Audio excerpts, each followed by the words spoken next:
Alam natin naman sa mulat mula, manhid at walang pakialam sa kapakanan ng taong bayan itong presidente dahil siya nga ay bangag. No? Siguro kinailangan niyang umalis dahil kinakailangan niya magbisyo no, na hindi nakikita ng kanyang mga kababayan dito sa Pilipinas. Attorney, sa tingin mo, may epekto pa rin ho ba itong ganito mga rally considering wala ngayon si President Bongbong Marcos Jr. nasa Canada? Eh, hindi ho ba mahalaga itong maituturing kung ikaw ay isang leader ng ating bansa na ang ating mga kababayan ngayon ay nasa labas, ulan at init ay nandyan po at sumisigaw ng hustisya, sumisigaw ng transparency and accountability?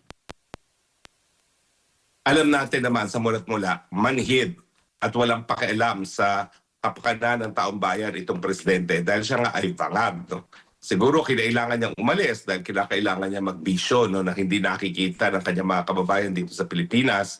Hindi ko maalam kung yung kanyang ginagamit ay pwede gamitin sa Canada. Sa tingin ko, hindi rin po pwede. Pero habang siya ay nasa Canada, meron siyang immunity rin. No? So siguro, yan ay isa sa dahilan. Pero ang aking punto, well, nandyan man siya wala, patuloy ang ating sigaw. Hindi tayo po pwedeng baliwalain. Nakatutok ngayon sa atin ang buong mundo. At sa tingin ko, itong desisyon niya na umalis kaysa harapin ang mga issue na linabas ng taong bayan ay patunay. Wala siyang pakialam, wala siya talagang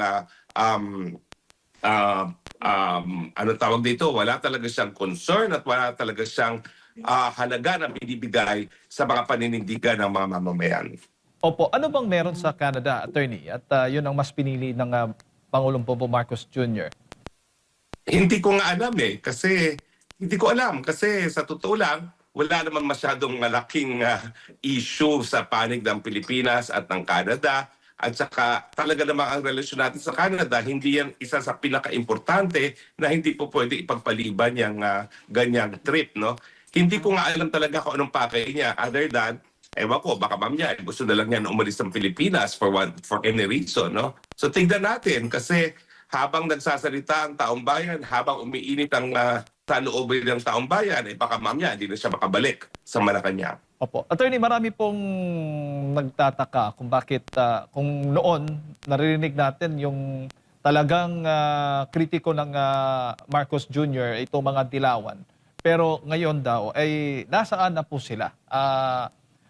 Hindi ho ba nila sinusuportahan ang mga ganitong mga aktibidad, mga ganitong pagtitipon na kung saan ay katulad lang din yung issue noon, attorney, na ipinapanawagan laban po sa Administrasyong Marcos?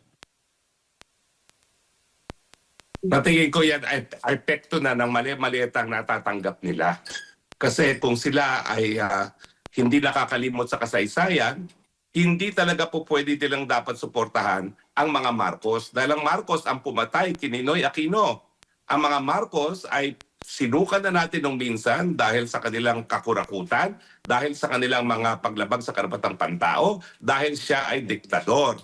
Kaya sa akin, kung sila ay tunay na mayroong mga prinsipyo, paninindigan nila ang naging nauna na nilang paninindigan at yung katunayan na noong 1986, lahat tayo dilawan. Dahil wala namang halos na gusto manatili si Marcos sa senior ng mga panahon na yon, kasama na si Tatay Digong at ang kanyang nanay na si Nanay Soledad, no, na nanindigan sa likod ni Cory Aquino. No? So tingin ko, itong amnesia ng mga dilawan, epekto ng overdose ng maleta prescription galing dito sa Bangag Administration. Opo. Sa tingin ho ninyo, kung buhay po ngayon si Ninoy at Cory Aquino, matutuwa ho siya sa mga nangyayari ngayon sa kanilang anak na si President Bongbong Marcos Jr.? Susukahan po niya sa mga muka yung mga Risa Ontiveros at siguro sa sisitronin yung kanyang apo na si Kiko D. Opo, opo. Kasi kung maalala natin noon, ang mga Aquino, ang numero uno talaga, nangunguna dito sa mga kilos protesta laban po sa administrasyong Marcos.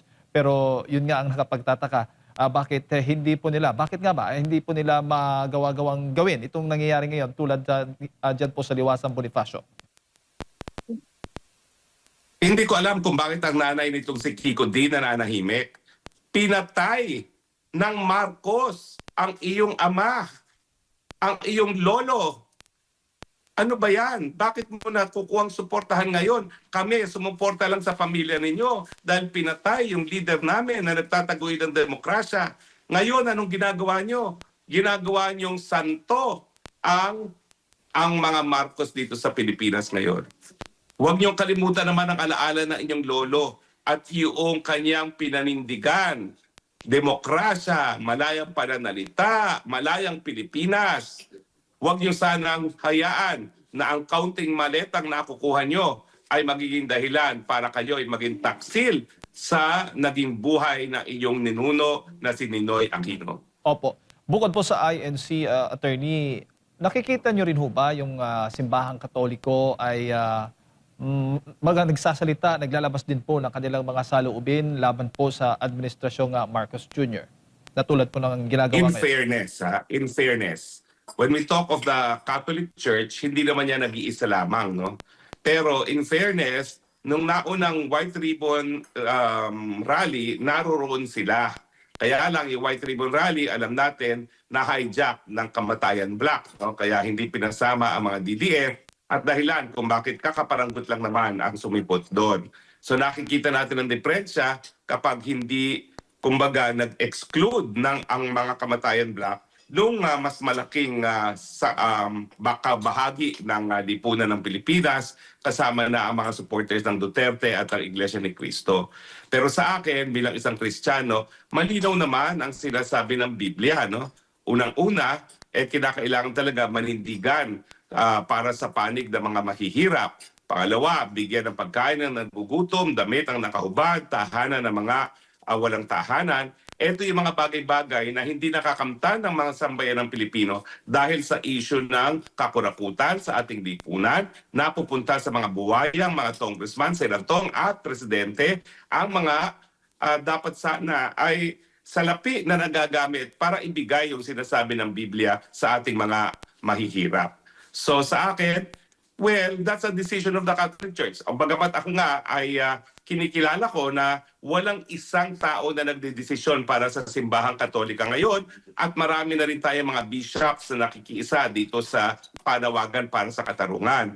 Pero kung magpupumilit ang simbahang Katolika na hindi sila sasapi rito dahil ayaw nila kay Duterte, ayaw nila sa iglesia, ang mangyayari po dyan, baka magbabaliktad ang sitwasyon. Baka ang Iglesia ni Cristo ngayon ang maging mayoryang pananampalataya sa Pilipinas at magiging minorya na ang mga Katoliko. Dahil hindi naman po pwede na hindi mo ipaglaban ang iyong mga tupa kung ikaw ay nagdanais na maging pastor ng mas malaki pang mga tupa. Opo. Sa tingin po ninyo, attorney, bawal ho ba o ipinaglalaban din ho ba ng pamunuan ng INC na si Marcos Jr. ay mapatalsik sa pwesto? Well, yan ang dapat linawin na ng Iglesia ni Cristo. Hindi naman po pwede na sisigaw tayo ng katarungan na para pwede pa magbago overnight ang presidente nating bangag.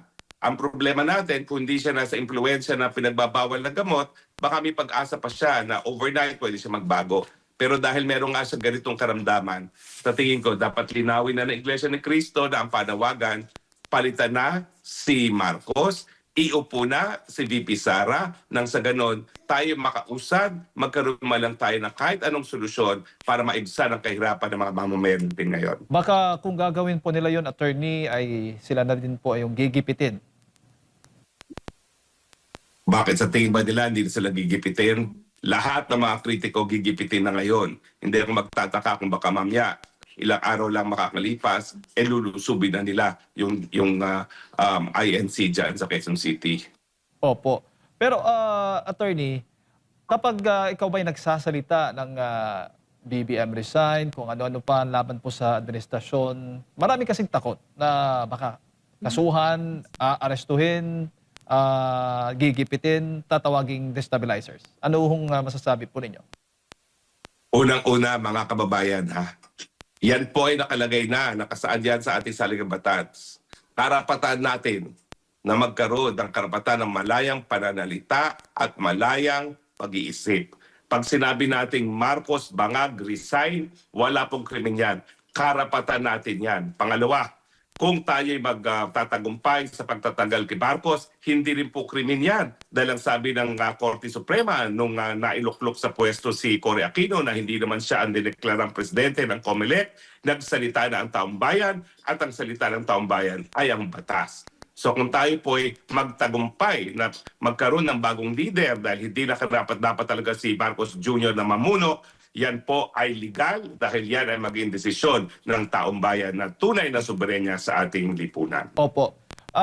Kilala po natin ang INC. Nung una ay nagbigay po sila ng kanilang pahayag kaugnay ng impeachment na kay Vice President o kahit si sino. Impeachment maging noon kay President Bongbong Marcos Jr. na talagang tutol po sila. Ngayon ba, Attorney, malapit na yung magiging impeachment trial ng Vice Presidente. Sa tingin po ninyo, may malaki epekto po o makaka-apekto itong rally nito sa pag-usad ng impeachment trial ng Vice Presidente? Well, unang-una, kung madidismiss yung impeachment complaint na yan, hindi dahil sa rally, dahil wala talagang ebidensya sa mulat-mula. Okay? Pangalawa, well, alam mo naman mga politiko, magaling ang radar dyan. Importante ang suporta ng Iglesia ni Cristo at lahat ng mga taong nag-attend sa rally at nakikita nila na grabe talaga ang suporta ng sambayan dito sa pagkikilos na ito. So magagaling ang radar niyan. Bukod pa sa walang ebidensya, alam nila na kung gusto nilang tumagal sa kanilang buhay politika, kinakailangan i-dismiss ang impeachment complaint kay Inday Sara Duterte. Possible na mag-aatrasan dahil nga sa nakikita po nila ngayong dagsa ng taong bayan, Attorney.